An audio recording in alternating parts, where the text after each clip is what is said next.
내가 꽤 오랫동안 교회를 다녔는데 설교도 듣고 성경도 읽고 공부도 했는데 그런데도 여전히 성경을 모르는 게 너무나 많다. 그런 생각 해보신 적 있으십니까? 그러니까 6년을 교회를 다녔으면 초등학교를 졸업할 수준은 되고 12년을 교회를 다녔으면 고등학교 수준은 돼야 되는 것 아닌가? 16년 교회를 다녔으면 대학 졸업할 정도가 되고 또 20년 교회를 다녔으면 박사 수준으로 성경을 알아야 되는 것 아닌가? 어떻습니까? 여러분은 어디쯤 와 계십니까? 자, 한번 생각해 보시기 바랍니다. 어떤 특정한 분야를 20년간 공부했다. 그러면 뭐가 좀 나와야 되지 않겠습니까? 상당한 결과를 좀 봐야 되지 않겠습니까? 그런데도 여전히 헷갈리는 것도 많고 모르는 것도 너무나 많다. 이런 분들이 얼마나 될 것 같습니까? 오늘 그 본문을 묵상하기 전에 우리가 기본적으로 던져야 할 질문이 있습니다. 우리가 믿음의 삶을 살아갈 때 아주 기본적인 전제가 되는 질문입니다. 나는 무엇을 믿는가? 나는 무엇을 믿기 때문에 어떻게 살고 있는가? 내가 믿고 있는 믿음의 진리를 확실히 아는 게 당연히 기본이 되겠죠. 무엇을 믿는지도 모르는데 무조건 교회를 다닌다. 사실 그런 분들이 계십니다. 그리고 당장은 뭐 큰 문제가 없는 것처럼 느껴질 수도 있을 겁니다. 왜냐하면 그렇게 교회를 다녀도 교회 나오는데 별로 지장이 없습니다. 그러니까 만약 여러분이 교회를 나왔는데 사람들이 여러분에게 어떻게 인사를 합니까? 예를 들면 안내를 서시는 분들이 아마 이런 식으로 인사를 할 겁니다. 안녕하세요. 잘 오셨습니다. 잘 지내셨어요? 뭐 이런 식으로 인사를 하겠죠. 그리고서는 아무런 제재 없이 예배실로 들여보냅니다. 그런데 그게 아니고 만약에 안내를 서시는 분이 이런 식으로 인사를 한다. 무엇을 믿으십니까? 정말 믿음대로 사셨습니까? 뭐 이 정도는 좀 너무 세고 약간 수위를 낮추겠습니다. 안내하시는 분이 이렇게 여러분에게 들어올 때마다 질문한다. 지난주 설교 말씀 제목이 뭐였죠? 설교 본문이 어디였죠? 만약 이런 식으로 질문한 다음에 대답을 잘하면 예배실로 올려보내고 대답을 잘 못하거나 아니면 얼버무리면 돌려보내면서 믿음을 잘 확실하게 하신 다음에 다시 오시기 바랍니다. 만약 이런 식으로 하면 어떻게 될까요? 물론 우리는 이렇게 할 계획이 절대로 없습니다. 그런데 이렇게 만약 하면은 어떤 반응을 보이겠습니까? 이 교회 너무나 불편하다. 이게 교회냐? 나 이 교회 말고 다른 데 갈 때도 너무나 많다. 뭐 별의별 반응을 다 보이고 또 우리 교회에는 아주 소수의 사람들만 남을지도 모릅니다. 여러분은 무엇을 믿기 때문에 교회를 나오셨습니까? 평소에 우리는 이런 질문 잘 안 합니다. 하지만 당황스럽게도 우리 주님께서는 우리 한 명 한 명에게 그런 질문을 하십니다. 내가 무엇을 믿느냐? 너의 믿음을 확정하라. 무엇을 믿고 있기 때문에 어떻게 살고 있느냐? 너는 나를 누구라고 하느냐? 내가 나를 사랑하느냐? 우리 한 사람 한 사람에게 주님은 물어보십니다.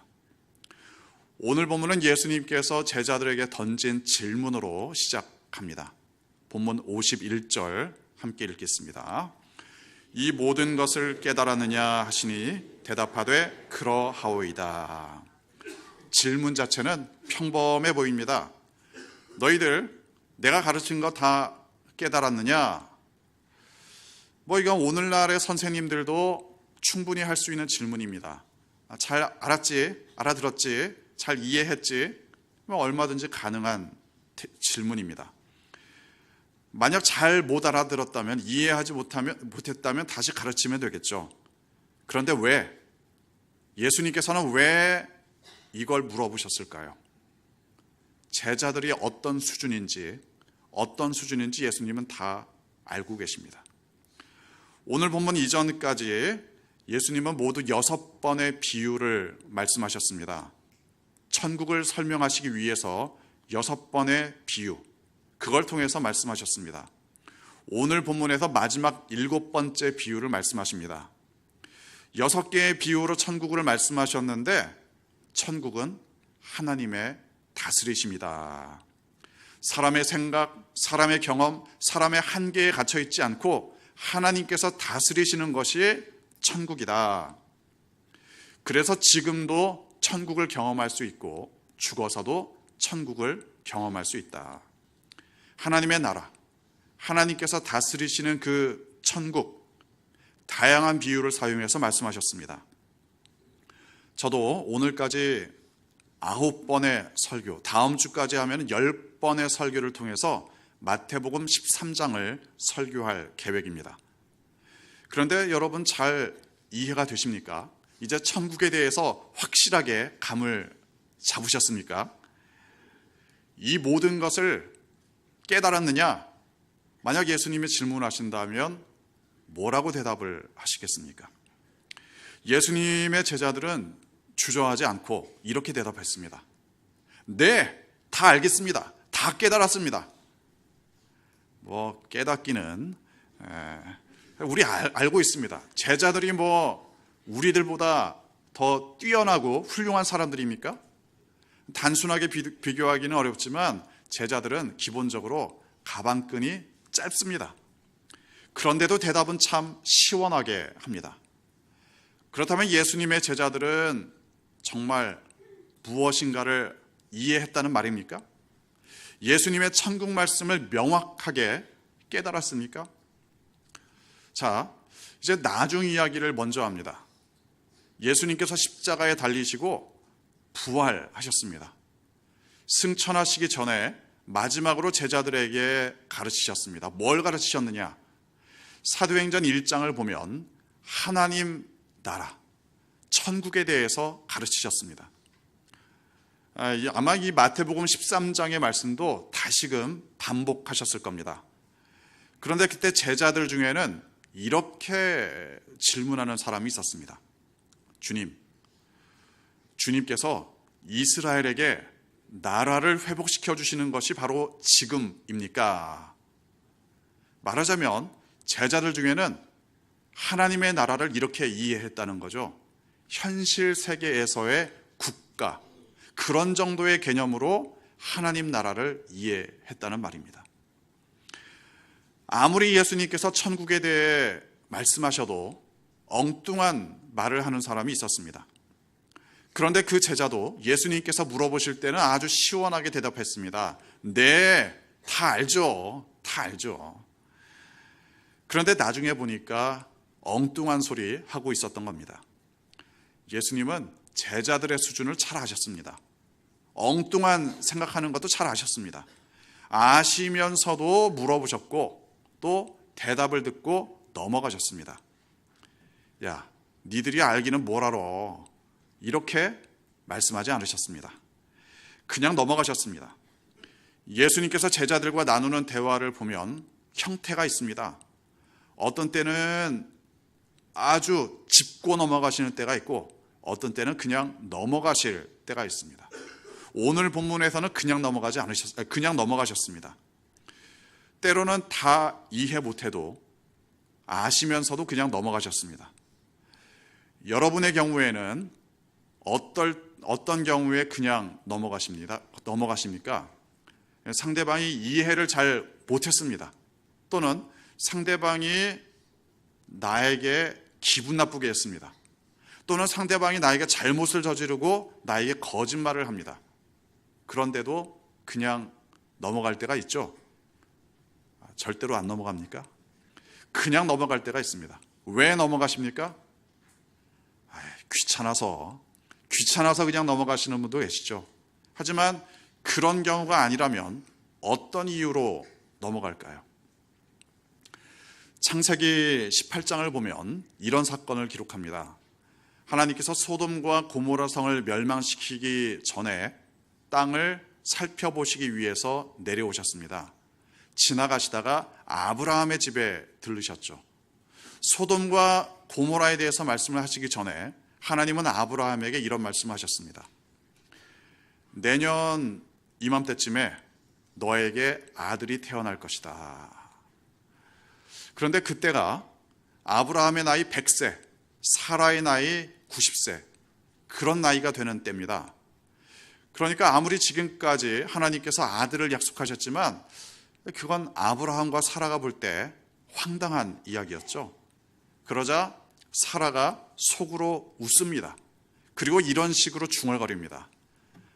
아이고 하나님, 농담도 잘하시네. 실제로 그렇게 써있진 않고 그런 뉘앙스라는 말이죠. 그러자 하나님께서도 이런 뉘앙스로 말씀하셨습니다. 야, 너 왜 웃어? 내 말이 농담 같아? 이런 식으로, 이런 뉘앙스로 말씀하셨습니다. 절대로 성경에 이렇게 써있지는 않습니다. 그러자 사라가 당황하죠. 안 웃었는데요. 하나님께서는 잡아떼는 사라의 이야기를 그냥 넘어가십니다. 야, 너 웃었잖아. 됐다. 넘어가자. 어떻게 보면은 이 사라가 웃고 웃은 사실을 감추고 이게 뭐 대수롭지 않게 느껴질 수도 있습니다. 하지만 사라의 나이 90세에 아들을 낳는다. 이건 하나님의 능력에 대한 문제입니다. 하나님을 얼마나 신뢰하느냐의 문제입니다. 아주 중요한 이야기죠. 그러니까 사실 사라의 믿음은 아직 그 정도가 되지 않았습니다. 하나님을 믿기는 믿습니다. 그런데 어느 정도로 믿느냐? 남편의 나이 100세, 자신의 나이 90세에 아들을 낳을 정도로까지는 믿지 않습니다. 그래서 웃었고 하나님께서는 짚고 넘어가시려다가 대충 넘어가셨습니다. 하나님께서 왜 그 정도로 넘어가셨느냐? 그건 결국 스스로 깨달아야 할 문제이기 때문에 그렇습니다. 하나님은 이런 존재다. 당연히 가르쳐야 되겠죠. 하지만 하나님을 경험하면서 결국 깨닫고 알게 되는 부분들이 있습니다. 나중에 스스로 깨달아야 할 부분, 하나님께서는 그런 부분에 대해서 그냥 대략 넘어가셨습니다. 천국에 대해서 다 깨달았느냐? 네, 다 알겠습니다. 그랬는데도 왜 예수님은 그냥 넘어가셨느냐? 그건 결국 나중에 스스로 깨달아야 할 때가 오기 때문입니다. 그게 아니라 야, 지금 너희들이 깨달았다고 말하는 그 의미를 알겠어? 너희들이 알겠다고 하는 것이 과연 무엇인지 너희들이 알고서 하는 이야기냐? 예수님께서 그렇게 말씀하지 않으셨습니다. 그렇게 하실 필요도 없었고 그렇게 말해봤자 제자들이 이해할 수 있는 것도 아니었습니다. 하나님께서는 내가 모르는 부분을 왜 그냥 넘어가시냐? 내가 잘못한 부분을 왜 그냥 넘어가시냐? 이게 넘어가신다고 해서 아무런 문제가 없는 것도 아닙니다. 내가 정말 다 알기 때문에 넘어가시는 게 아닙니다. 내가 정말 바르게만 살고 있기 때문에 그냥 봐주시는 것도 아닙니다. 내가 스스로 깨닫기를 하나님께서는 기다리십니다. 예수님의 제자들은 3년 이상 예수님의 말씀을 들었습니다. 그런데 다 알아들었느냐? 다 깨달았느냐? 결과적으로 보면 그렇지 않습니다. 그런데도 넘어가신 이유는 나중에 스스로 깨달을 때가 오기 때문입니다. 그리고 성령께서 임하시면 예수님의 말씀을 기억나게 해주시기 때문입니다. 물론 사람들 중에는 성향의 차이도 있습니다. 굉장히 사람들이 다양합니다. 다 아는데 모른다고 말합니다. 많이 알고 있는데 잘 모르겠다고 말합니다. 나서는 게 두려워서 아니면 더 완벽해지기 위해서 잘 알고 있으면서도 잘 모르겠다. 이런 식으로 대답하시는 분들도 분명히 있습니다. 하지만 아무것도 모르면서 일단 대답만 시원하게 하고 보는 그런 사람도 있습니다. 정말 잘 모르는데 다 아는 것처럼 그렇게 대답하시는 성향의 사람도 분명히 있습니다. 개인적인 성향의 차이가 분명히 있습니다. 다양합니다. 대답할 때 그런 부분이 나타나기도 합니다. 하지만 분명한 건 예수님의 제자들은 천국을 충분히 이해한 게 아닙니다. 천국에 대해, 하나님의 나라에 대해 귀에 못이 박히도록 들었습니다. 하지만 그렇다고 해서 충분히 이해한 건 아닙니다. 그리고 대답은 시원했습니다. 만약 제가 그런 학생들을 가르친다 그러면 저는 웃음이 나왔을 것 같습니다. 아유, 저놈들 봐라, 모르면서도 대답은 시원하게 하네. 그런 마음 때문에 아마 좀 웃음이 나왔을 것 같습니다. 그리고 이 천국학교의 즐거운 수업은 예수님께서 이런 질문을 하시면서 마무리를 하십니다. 중요한 한 가지 사실을 말씀하셨습니다. 52절 함께 읽겠습니다. 예수께서 이르시되 그러므로 천국의 제자된 서기관마다 마치 새 것과 옛 것을 그 곳간에서 내오는 주입주인과 같으니라.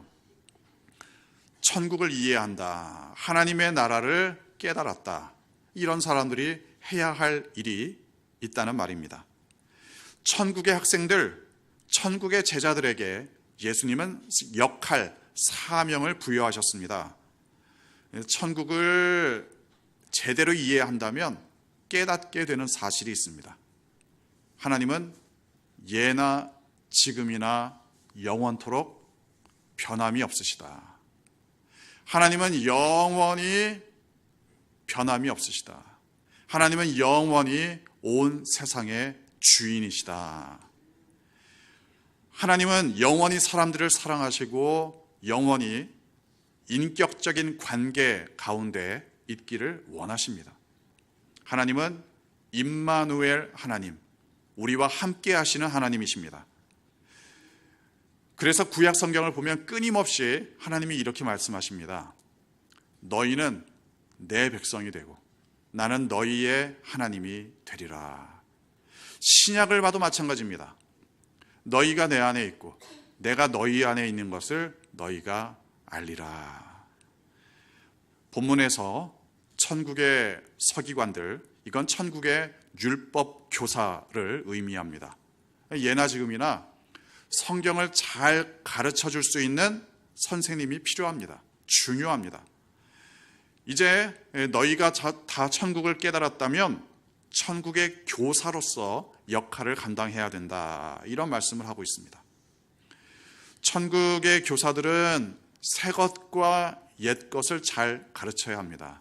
여기에서 새 것과 옛 것을 내오는 집주인, 이게 무슨 말이냐?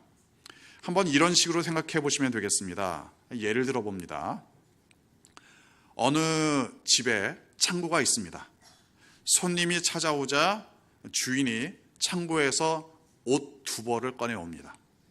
한 벌의 옷은 굉장히 오래된 옷입니다. 헌 옷입니다. 그 옷을 꺼내 들고서는 집주인이 이렇게 말합니다. 이거 내가 옛날에 직장에 첫 출근할 때 입었던 옷이야. 그때 참 고생하며 열심히 일했지. 옛날 이야기를 이것저것 들려줍니다. 그리고 나서는 또 한 벌의 옷을 꺼내듭니다. 그 옷은 새 옷입니다. 그 새 옷을 꺼내들고 이렇게 말합니다. 너 취직했다면서 이 옷 입어. 내가 너를 위해서 딱 맞는 옷을, 아주 괜찮은 옷을 사뒀어. 이거 입고 직장에 나갈 때 입어. 이런 식으로 옛 옷과 헌 옷을 가지고 하나하나 이야기를 들려줍니다. 이런 식의 분위기입니다. 이런 식의 분위기를 가지고 천국의 교사들에게 적용해야 합니다. 천국의 교사들은 새 것과 옛 것을 잘 가르쳐야 한다. 옛 것은 구약 성경을 의미합니다. 하나님의 약속들, 특히 메시아에 대한 약속을 의미합니다. 하나님께서 우리에게 어떤 약속을 하셨느냐, 당연히 이걸 잘 알아야 되겠죠. 그리고 새 것은 굳이 말하자면 신약 성경이라고 할 수 있습니다. 구약 성경이 신약 성경에서 성취되었습니다. 하나님의 약속들이 예수 그리스도를 통해서 완전히 성취되었다. 이게 이게 옛것과 새것을 꺼내든 집주인의 설명입니다. 천국의 교사들은 하나님의 다스리심에 대한 약속을 잘 알아야 합니다. 그리고 그 약속이 바로 예수 그리스도를 통하여 성취되었음을, 또 성취될 것임을 잘 가르쳐야 합니다. 새것과 옛것, 옛것과 새것, 이게 천국 학교에서 가르치는 중요한 내용입니다. 필수 과목입니다. 그리고 천국에 대해서 알면 알수록 가르침과 배움에 대한 중요성을 더 깊이 깨닫게 됩니다.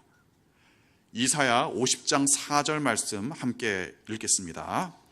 주 여호와께서 학자들의 혀를 내게 주사 나로 곤고한 자를 말로 어떻게 도와줄 줄을 알게 하시고 아침마다 깨우치시되 나의 귀를 깨우치사 학자들 같이 알아듣게 하시도다.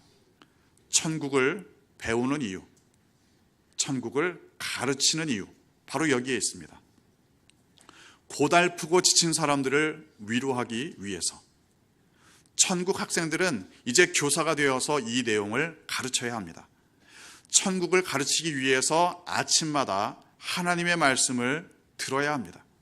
천국을 가르치고 배우며 우리는 하나님의 진정한 위로하심을 경험할 수 있게 됩니다. 곤고한 사람들, 고달프고 지친 사람들, 그 사람들에게 하나님의 나라, 천국의 말씀이 기쁨의 소식이 됩니다. 하나님의 함께하심, 하나님의 다스리심을 그 사람들에게 선물할 수 있습니다. 천국 학교의 학생 되어서 잘 배우고 또 잘 가르치는 여러분 되시기를 주님의 이름으로 축원합니다. 기도하겠습니다.